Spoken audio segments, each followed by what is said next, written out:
বন্ধুরা, শুভ সকাল। তো সকলকে জানাই শুভ দীপাবলির অনেক অনেক শুভেচ্ছা ও শুভ আজকে কিন্তু কালী পুজোর অনেক শুভেচ্ছা। তো সকালে কিন্তু সব কিছু পুজো পাঠের পর্ব কমপ্লিট করে রান্নাবান্না কমপ্লিট করে ফেলেছি। তো আজকে একটা বানাচ্ছি নতুন রেসিপি, সুজির রসবড়া। তো চলো কীভাবে বানাবো রেসিপিটা তোমাদের দেখিয়ে দিই।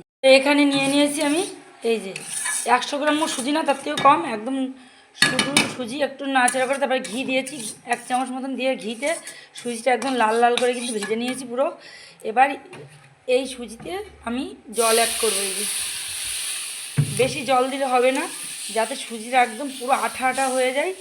যেহেতু সুজিটা কিন্তু আঠা আঠা হয়ে গেলে তবে তো পিসটা সুন্দর করতে পারবো, জমে গেলে তারপরে তেলে ভাজতে হবে। তো দেখো এখানে একটুখানি জল অ্যাড করে দিলাম এই যে। আর দেখো এদিকে কিন্তু চিনির রস করে রেখেছি একদম পুরো গাঢ় করে, একদম পুরো গাঢ় একটা চিনির রস এটা। তা এখানে এটা পরে এই রসের ভিতরে ডুবিয়ে দেবো, এটা নামিয়ে নেব। এই সুজিটা কিন্তু হয়ে গেলে নামিয়ে নেব। নামিয়ে নিয়ে অবশ্য তোমরা এই যে সুজিটা যখন রান্না করবে তখন কিন্তু সামান্য একটু লবণ অ্যাড করবে আর একটু চিনি অ্যাড করবে অল্প পরিমাণে, যেহেতু চিনির রসে জিনিসটা চুবানো হবে তো ওই জন্য একটু চিনি অ্যাড করে দেবে।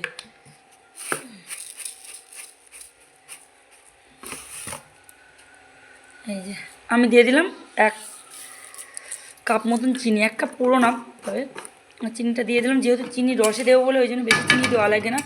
তা সুজিটা কিন্তু এরকম ঘিতে একদম লাল লাল করে ভেজে নিতে হবে। তা সুজিটা হয়ে যাক, তোমাদের দেখ। এখানে কিন্তু আমার সুজিটা হয়ে একদমই হয়ে গেছে সুজিটা। তো এবার সুজিটাকে নামিয়ে একটা পাত্রে ঢেলে দেব, দিয়ে একদম পুরো পাতিয়ে দেব। তো সুজিটা নামিয়ে নেব। তো দেখো সুজিটা কিন্তু আমি এই থালাতে একদম পাতিয়ে সুন্দর করে একটা গোল করে নিয়েছি।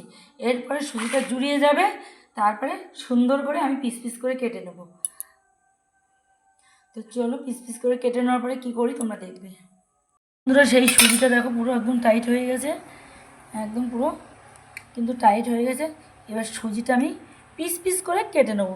তা হাতের কাছে যেহেতু ছুরি নেই, তা খুন্তি দিয়েই কাজটা চালিয়ে নেব।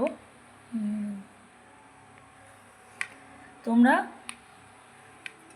খুন্তি দিয়ে না পারো, এই ছুরি দিয়ে না পারো, এই চামচের পিছন দিয়ে দিলেও হবে। সুজিটা বেশ কিছুদিন আগে আমার আনা ছিল ঘরে, যেহেতু ভগবানকে দেওয়া হয় তো।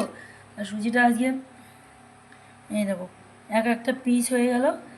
এবার এটাকে আমি তেলে ভেজে নেব।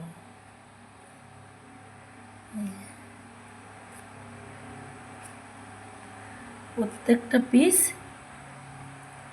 কড়াইতে দেবো তেল। আর এদিকে আমার কড়াই রেডি হয়ে গেছে, দেখো কড়াইতে এবার তেল। তোমরা চাইলে বেশি তেলও দিতে পারো, কম তেলও দিতে পারো। যেহেতু আমি কিন্তু কম তেল দিই, অনেকে ডুবানো তেলও করতে পারো, এটা ভেজে নিতে পারো। আর আমি সুজিটা যেহেতু ঘি দিয়ে বেশি করে ভেজে নিয়েছি, তার কারণে একটু দেখো কড়াইতে অল্প তেল। তো তেলটা গরম হতে জাস্ট টাইম একটু লাগবে, যতটুকু টাইম লাগবে। আর এদিকে সুজি রেডি করে নিয়েছি, এক এক করে ভেজে ভেজে ভেজে তুলে নেবো এখান থেকে। ভেজে ভেজে তুলে নেব। একটা শিরা বানানো হয়েছে, যেটা চিনি রস, এই চিনি রসে ডুবিয়ে দেবো। আর হ্যাঁ, তোমরা পারলে এতে ছোটো এলাচের দানা বা এলাচ তোমরা দিয়ে দিতে পারো এই চিনি রসে, সেন্টটা ভালো হবে যার জন্য। চলো করা যাক দেখি।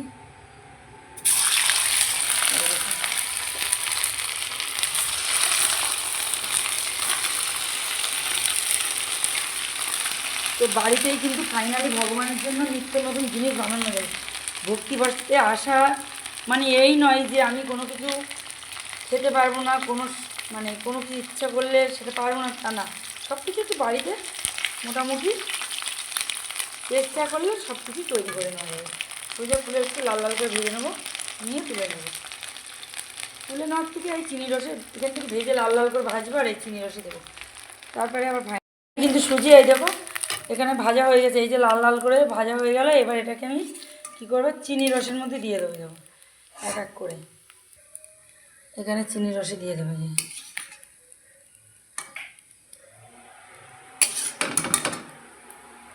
তা বন্ধুরা ভিডিওটি ভালো লাগলে অবশ্যই লাইক কমেন্ট শেয়ার করো।